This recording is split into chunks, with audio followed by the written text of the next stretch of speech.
asked, what is dementia and how is dementia different from Alzheimer's disease? First of all, dementia is actually the symptoms that we identify with someone that is starting to have memory issues, maybe some behaviors, and cognitive decline. So dementia is really what we call the symptoms. Some of those symptoms, can be confusion, memory loss, maybe inability to coordinate a plan and details, certainly difficulty concentrating, those sorts of things. Alzheimer's is actually a disease that can cause those dementia symptoms. And that's probably the most confusing thing for family caregivers is they often interchange those words, Alzheimer's and dementia. But a lot of diseases can cause dementia, not just Alzheimer's disease. Alzheimer's disease probably makes up 60 to 80% of the cases where we see dementia symptoms, but it could be a number of things that cause dementia in our loved ones. It could be a head injury from an accident, or it could be an infection to the brain. Vascular dementia is something that happens following a stroke, where there's been a loss of circulation or blood flow to the brain and resulting in a stroke, leaving your loved one with these symptoms of dementia. There's something called Lewy body, which is a different type of disease in the brain that causes dementia.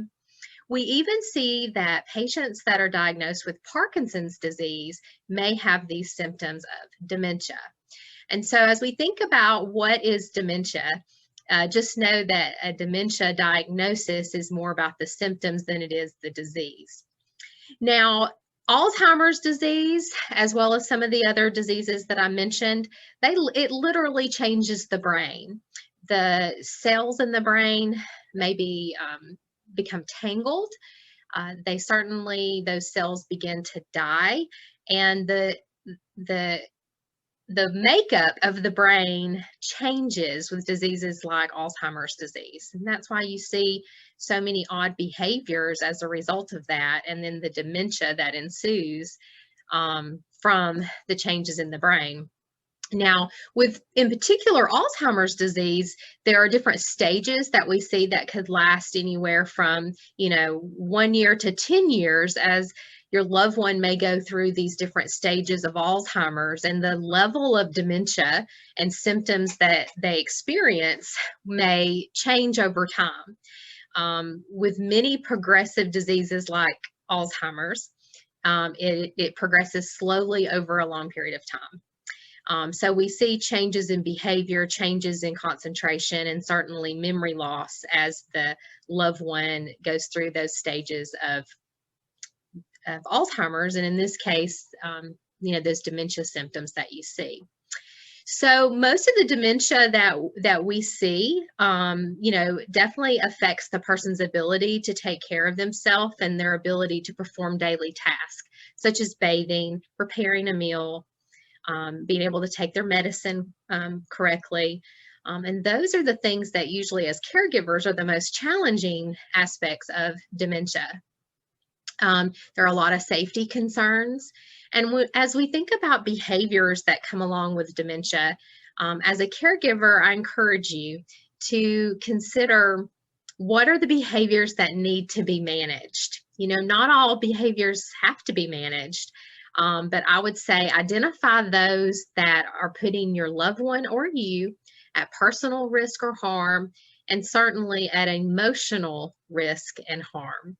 So for example, a behavior that would be a result of dementia, a symptom would be maybe refusing to eat or drink.